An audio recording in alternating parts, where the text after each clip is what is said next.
New at noon, did you know more than 40 million American adults have dyslexia, with only 2 million of them receiving a diagnosis? Well, there's a Dyslexia Summit that is coming to Tupelo to help you learn more about the condition.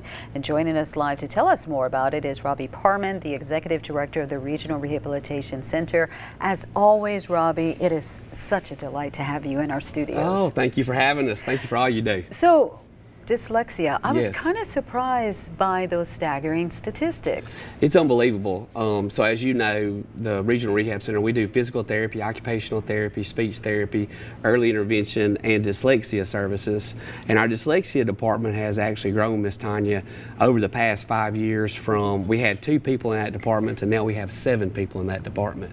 And even though our department had grown that much, we still had an outstanding waiting list. And so we were looking for something to do something for the community to help individuals even more, to get the information out there and provide information not only for families but for educators or anybody who might be interested. And we were very blessed that Crescent Memorial, Mr. Terry Jackson, made a donation for us to be able to put on this Dyslexia Summit that is on July the 20th at Cadence Conference Center. And we'll talk about anywhere from what is dyslexia to assisting you with your IEP with the school, to if you think your child's dyslexic, what are some things you can work on at home with your child.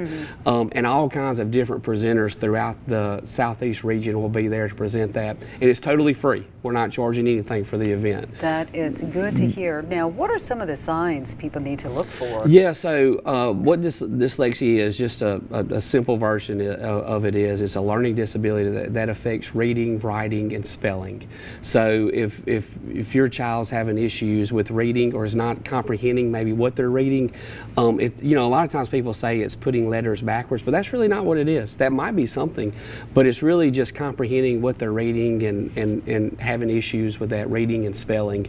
And I personally have been getting more calls regarding that, and just because the overrun of calls and the lack of resources in the community, we're just trying to do what we can to provide the services that we can for the community. And what is the greatest takeaway you want people to leave the summit with? Yeah, so what we want to do is just get individuals in the room together that their child might be going through some of those issues, and we just want to give resources. If it's resources from the materials they get on that day, or if it's resources from individuals that are there where they can have a community that they can get ideas from each other.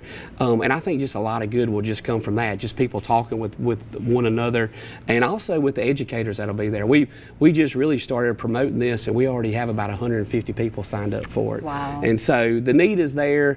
We're really excited about to be able to offer it, and we're also offering CEUs for educators for their licensure and everything for if they're able to come to that event. So that costs $15, but if you're just a family member like myself and you want to come, doesn't cost anything. You just go to regionalrehabcenter.com, get registered, and we hope to see you there. All right, then. Thank you so much there, Robbie. We'll be right back.